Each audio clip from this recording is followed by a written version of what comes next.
जय श्री हरि। आप सभी भक्तों का हमारे चैनल संस्कृति वाइब्स में हृदय से स्वागत है। इसके बाद देवर्षि नारद बड़े आश्चर्य में पड़ गए। उन्होंने विनम्र भाव से पूछा, हे नारायण, उस ब्राह्मण कन्या का आगे क्या हुआ? वह तपोवन में कैसे रही और किस महान अर्षि ने उससे विवाह किया? श्री नारायण मुस्कुराए और बोले, हे नारद, वह कन्या अपने पिता को याद करके दिन रात व्याकुल रहती थी। समय बीतता गया, लेकिन उसके हृदय का दुहक कम न हुआ। वह बार बार अपने बीते जीवन को स्मरण कर अश्रु बहाती रहती। उसकी दशा उस हिरणी जैसी हो गई थी जो अपने झुंड से बिछड़कर वन में अकेली भटकती फिरती है। उसकी आंखों से निरंतर आंसू बहते रहते, हृदय विरह की अग्नि में जलता रहता और होठों से केवल आहें निकलती। वह आश्रम में ऐसे रहती मानो किसी पिंजरे में बंद कर दी गई हो। उसे ऐसा लगता था जैसे उसके दुखों का अंत कभी नहीं होगा। एक दिन उसी वन में संयोगवश महान तपस्वी आर्षि दुर्वासा पधारे। उनका तेज इतना प्रचंड था कि देवताओं के राजा इंद्र भी उनके क्रोध से भयभीत रहते थे। जटाओं से घिरा मस्तक, नेत्रों में अग्नि समान चमक और शरीर पर साधु वेश। उन्हें देखकर ऐसा प्रतीत होता था मानो स्वयं भगवान शिव ही वहां आ गए हों। भगवान श्री कृष्ण ने युधिष्ठिर से कहा, हे राजन, यही वे महर्षि दुर्वासा हैं जिन्होंने बाल्यकाल में तुम्हारी माता कुंती को वह दिव्य मंत्र प्रदान किया था जिसके प्रभाव से देवताओं का आवाहन किया जा सकता था। और यही वे आर्षि हैं जिनकी सेवा करने के लिए मैंने और रुक्मिणी ने स्वयं को रथ में बैलों के स्थान पर जोत दिया था। श्री नारायण बोले, रथ खींचते खींचते रुक्मिणी जी अत्यंत थक गईं। उनके होंठ सूखने लगे, गला प्यास से व्याकुल हो उठा। वे बार बार करुण दृष्टि से भगवान श्री कृष्ण की ओर देखने लगीं।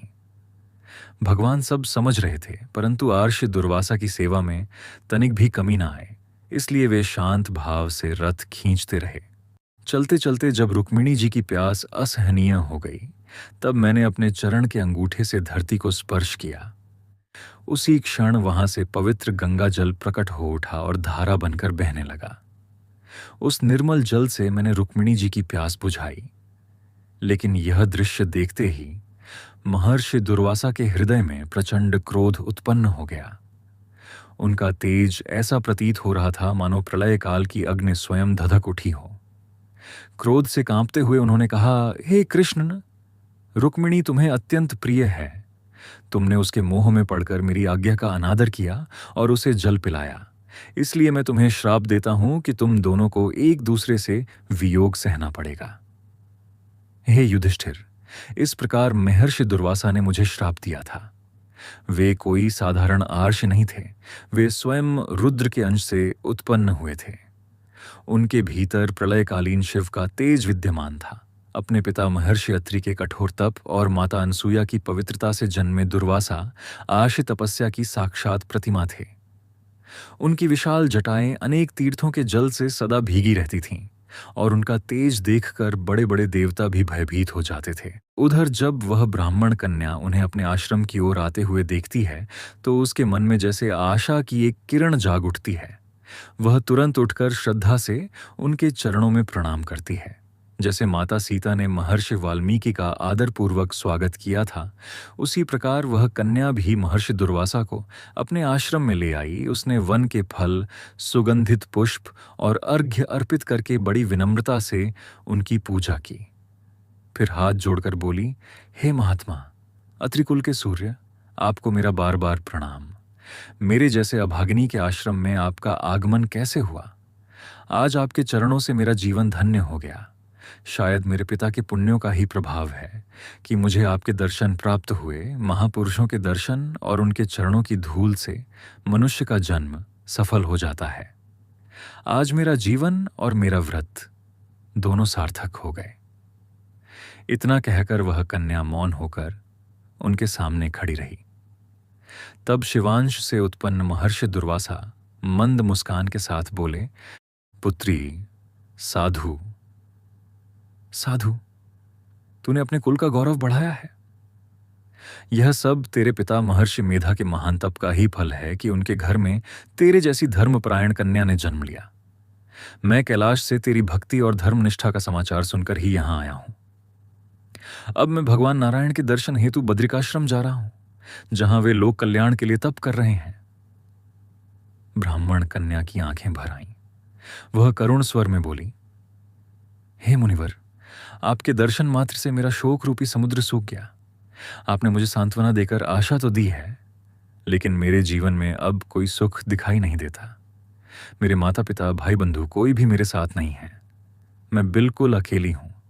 चारों ओर केवल सूना ही सूना दिखाई देता है। हे तपोनिधि, कृपा करके मेरे दुखों का कोई उपाय बताइए। कोई भी पुरुष मुझसे विवाह करने को तैयार नहीं होता। यदि समय पर मेरा विवाह नहीं हुआ तो मैं धर्म से भ्रष्ट हो जाऊंगी। यही चिंता मुझे दिन रात जलाती रहती है। न मुझे रात में नींद आती है और न ही मन भजन में लगता है। अब तो मैं मृत्यु को ही अपने जीवन का अंतिम सहारा मानती हूं। इतना कहकर वह कन्या फूट फूट कर रोने लगी और फिर मौन हो गई। महर्षि दुर्वासा उसके दुख को समझ गए। उन्होंने करुणा भरी दृष्टि से उसकी ओर देखा और मन ही मन उसके कल्याण का उपाय सोचने लगे। श्री नारायण बोले, हे राजन, उस दुखी कन्या की करुण वाणी सुनकर महर्षि दुर्वासा का हृदय द्रवित हो उठा। तब उन्होंने उसके कल्याण के लिए अत्यंत हितकारी वचन कहे। अगले अध्याय में आप सुनेंगे दुर्वासा आर्षि के उपदेश से उस कन्या द्वारा भगवान शिव की कठोर आराधना और उसके अद्भुत फल की दिव्य कथा। इसी के साथ अब सुनिए श्रीमद् भगवद गीता का पावन अध्याय, जहां भगवान श्री कृष्ण अर्जुन से कहते हैं। भगवान श्री कृष्ण अर्जुन से बोले, हे अर्जुन, इस अविनाशी और सनातन योग का उपदेश मैंने सृष्टि के आरंभ में सूर्यदेव को दिया था। सूर्यदेव ने इसे अपने पुत्र वैवस्वत मनु को बताया और मनु ने आगे राजा इक्ष्वाकु को इसका ज्ञान दिया। इस प्रकार गुरु शिष्य परंपरा से यह दिव्य योग राजर्षियों द्वारा जाना और समझा गया। लेकिन काल के प्रभाव से धीरे धीरे यह महान योग पृथ्वी लोक से लुप्त हो गया। हे अर्जुन, वही प्राचीन और परम रहस्यमय योग आज मैं तुझे बता रहा हूं, क्योंकि तू मेरा प्रिय भक्त और सखा है। भगवान श्री कृष्ण के ये अद्भुत वचन सुनकर अर्जुन के मन में जिज्ञासा उत्पन्न हुई। उसने विनम्रता से पूछा, हे प्रभु, आपका जन्म तो अब भी इस युग में हुआ है, जबकि सूर्यदेव का जन्म तो अत्यंत प्राचीन काल में हुआ था। फिर मैं यह कैसे मानूं कि आपने ही सृष्टि के आरंभ में उन्हें यह योग बताया था? अर्जुन का प्रश्न सुनकर भगवान श्री कृष्ण मंद मंद मुस्कुराए और बोले, हे अर्जुन, मेरे और तेरे अनेक जन्म हो चुके हैं। उन सभी जन्मों को तू नहीं जानता, लेकिन मैं सब कुछ जानता हूं। यद्यपि मैं अजन्मा हूं, अविनाशी हूं और समस्त प्राणियों का स्वामी हूं, फिर भी अपनी योग माया से समय समय पर इस संसार में प्रकट होता हूं। हे भारत, जब जब धर्म की हानि होती है, अधर्म बढ़ने लगता है और संसार में अन्याय फैल जाता है, तब तब मैं स्वयं अवतार धारण करता हूं। सज्जनों की रक्षा करने के लिए, दुष्टों का विनाश करने के लिए और धर्म की पुनः स्थापना के लिए मैं युग युग में प्रकट होता हूं। भगवान आगे बोले, हे अर्जुन, मेरा जन्म और मेरे कर्म साधारण मनुष्यों की तरह नहीं है। वे पूर्णतः दिव्य और अलौकिक हैं। जो मनुष्य इस सत्य को तत्व से जान लेता है, वह शरीर त्यागने के बाद पुनः जन्म नहीं लेता, बल्कि मुझे ही प्राप्त हो जाता है। राग, भय और क्रोध से रहित होकर जो भक्त पूरी श्रद्धा से मेरी शरण में आते हैं, वे ज्ञान और तप से पवित्र होकर अंततः मेरे स्वरूप को प्राप्त हो जाते हैं। हे अर्जुन, जो भक्त मुझे जिस भाव से भजते हैं, मैं भी उन्हें उसी प्रकार फल देता हूं। संसार के सभी मनुष्य किसी न किसी रूप में मेरे ही मार्ग का अनुसरण करते हैं। फिर भगवान श्री कृष्ण ने कहा, जो लोग मेरे वास्तविक स्वरूप को नहीं जानते, वे सांसारिक इच्छाओं की पूर्ति के लिए विभिन्न देवताओं की पूजा करते हैं। उन्हें अपने कर्मों का फल शीघ्र मिल भी जाता है, लेकिन वे मुझे प्राप्त नहीं कर पाते। हे अर्जुन, ब्राह्मण, क्षत्रिय, वैश्य और शूद्र, ये चारों वर्ण मैंने ही मनुष्यों के गुणों और कर्मों के अनुसार रचे हैं। फिर भी तू मुझे उनका कर्ता होकर भी अकर्ता ही जान, क्योंकि मुझे कर्मों के फल की कोई इच्छा नहीं है, इसलिए कर्म मुझे बांध नहीं सकते। जो मनुष्य इस दिव्य रहस्य को तत्व से जान लेता है, वह भी कर्म करते हुए कर्मों के बंधन में नहीं बंधता। हे अर्जुन, पूर्व काल में जो मुमुक्षु पुरुष अर्थात मोक्ष की इच्छा रखने वाले महान आत्माएं हुई हैं, उन्होंने भी इसी ज्ञान को समझकर अपने कर्तव्यों का पालन किया था। इसलिए तू भी अपने पूर्वजों द्वारा दिखाए गए धर्ममय मार्ग पर चल और अपने कर्म करता रहा। लेकिन हे पार्थ, वास्तव में कर्म क्या है और अकर्म क्या है, इस विषय में बड़े बड़े बुद्धिमान पुरुष भी भ्रमित हो जाते हैं। कर्म का रहस्य अत्यंत गहरा और सूक्ष्म है, इसलिए मैं तुझे कर्म का वह तत्व बताऊंगा जिसे जान लेने के बाद तू इस संसार रूपी बंधन से मुक्त हो जाएगा। मनुष्य को यह समझना चाहिए कि कर्म क्या है, विकर्म क्या है और अकर्म क्या है, क्योंकि कर्मों की गति अत्यंत गहन और रहस्यमयी होती है। जो मनुष्य अहंकार रहित होकर कर्म करता है और फिर भी अपने भीतर मैं ही सब कुछ कर रहा हूं ऐसा भाव नहीं आने देता, वही सच्चा ज्ञानी है। और जो अज्ञानी लोगों के बाहरी त्याग में भी छिपे हुए कर्म को देख लेता है, वही वास्तविक बुद्धिमान कहलाता है। हे अर्जुन, जिसके सभी कर्म और संकल्प ज्ञान रूपी अग्नि में भस्म हो चुके हैं, ज्ञानी जन उसी को पंडित कहते हैं। जो पुरुष कर्मों के फल की इच्छा छोड़कर सदा आत्मा में संतुष्ट रहता है, वही वास्तव में मुक्त है। वह बाहर से कर्म करता हुआ दिखाई देता है, लेकिन भीतर से कुछ भी नहीं करता, क्योंकि उसके मन में कर्तापन का अभिमान नहीं रहता। जिसने अपने मन और इंद्रियों को वश में कर लिया है, जिसने संग्रह और भोगों की इच्छा त्याग दी है, ऐसा पुरुष केवल शरीर निर्वाह के लिए आवश्यक कर्म करता हुआ भी पाप से अछूता रहता है। जो व्यक्ति बिना किसी लालसा के अपने आप प्राप्त होने वाली वस्तुओं में ही संतुष्ट रहता है, जो हर्ष और शोक से ऊपर उठ चुका है, जिसके मन में किसी के प्रति ईर्ष्या नहीं है और जो सफलता असफलता में समान भाव रखता है, वह पुरुष कर्म करते हुए भी कर्मों के बंधन में नहीं बनता। क्योंकि जिसने आसक्ति का त्याग कर दिया है, जो ज्ञान में स्थित होकर कर्म करता है, उसके सारे कर्म धीरे धीरे नष्ट हो जाते हैं और वह परम शांति को प्राप्त होता है। भगवान श्री कृष्ण आगे कहते हैं, हे अर्जुन, इस संसार में अनेक प्रकार के यज्ञ करने वाले लोग हैं। कुछ भक्त देवताओं की पूजा को ही यज्ञ मानकर उनकी आराधना करते हैं। भगवान श्री कृष्ण अर्जुन से आगे कहते हैं, हे पार्थ, यज्ञ में अर्पित की जाने वाली सामग्री भी ब्रह्म है, हवन करने वाला भी ब्रह्म है, जिस अग्नि में आहुति दी जाती है वह भी ब्रह्म है, और जिस उद्देश्य के लिए यज्ञ किया जाता है वह भी ब्रह्म ही है। जो पुरुष इस भाव से कर्म करता है कि सब कुछ परमात्मा ही है, वह अंततः ब्रह्म को ही प्राप्त होता है। कुछ योगी देवताओं की पूजा को ही यज्ञ मानकर श्रद्धा से उनका उपासना करते हैं, जबकि कुछ ज्ञानी जन ब्रह्म रूप अग्नि में आत्मा को ही यज्ञ स्वरूप अर्पित करते हैं।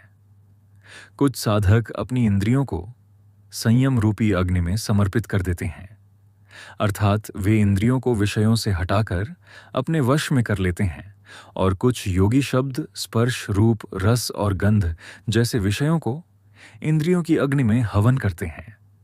वे संसार के विषयों का अनुभव तो करते हैं, लेकिन राग और द्वेष से रहित होकर। कुछ महात्मा अपनी समस्त इंद्रियों की चेष्टाओं और प्राणों की गति को आत्म संयम रूपी योगाग्नि में अर्पित कर देते हैं, जो ज्ञान के प्रकाश से प्रकाशित होती है। कुछ लोग लोक कल्याण के लिए धन और वस्तुओं का दान करते हैं, यह उनका द्रव्य यज्ञ है। कुछ तपस्या और धर्म पालन को यज्ञ मानते हैं। कुछ अष्टांग योग का अभ्यास करके योग यज्ञ करते हैं, और कुछ भक्त भगवान के नाम का जप, शास्त्रों का अध्ययन और सत्संग को ज्ञान यज्ञ के रूप में करते हैं। कुछ योगी प्राणवायु को अपान में और अपान को प्राण में अर्पित करते हैं।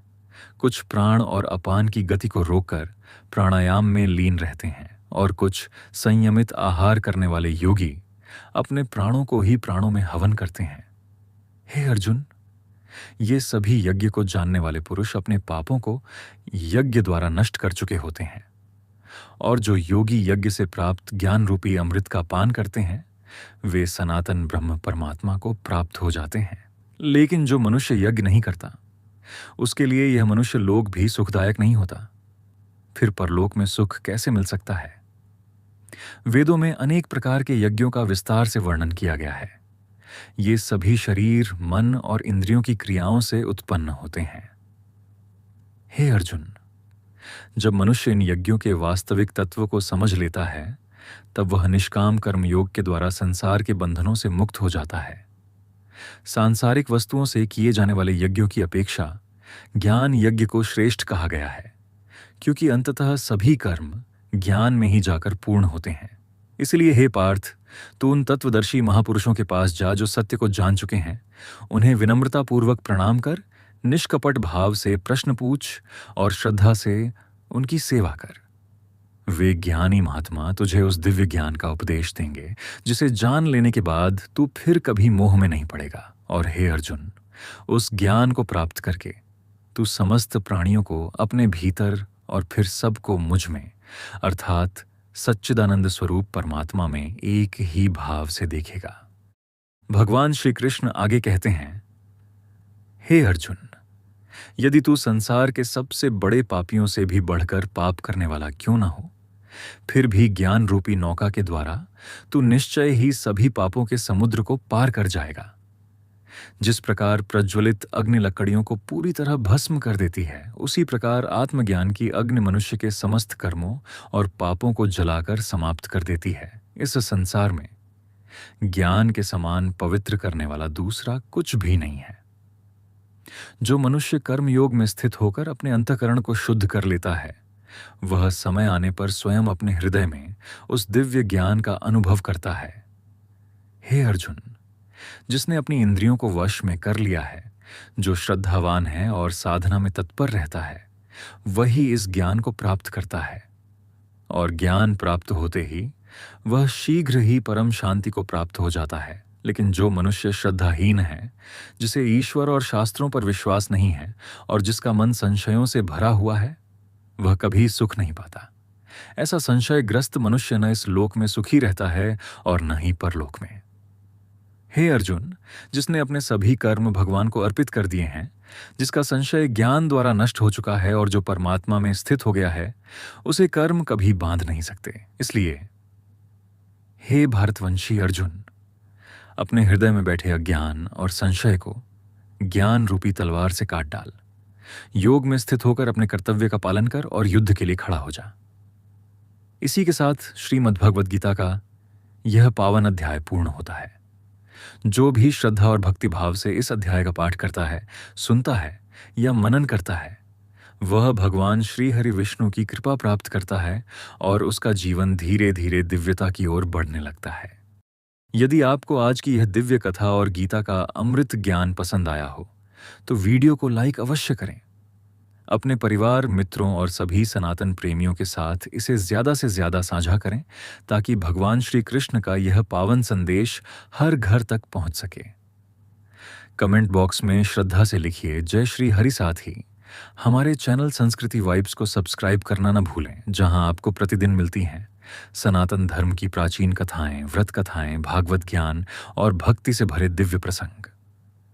अब दीजिए अनुमति, फिर मिलेंगे एक नई पावन कथा और भगवान के दिव्य संदेश के साथ। तब तक के लिए हरि नाम जपते रहिए, मुस्कुराते रहिए और अपने जीवन में धर्म की ज्योति जलाए रखिए।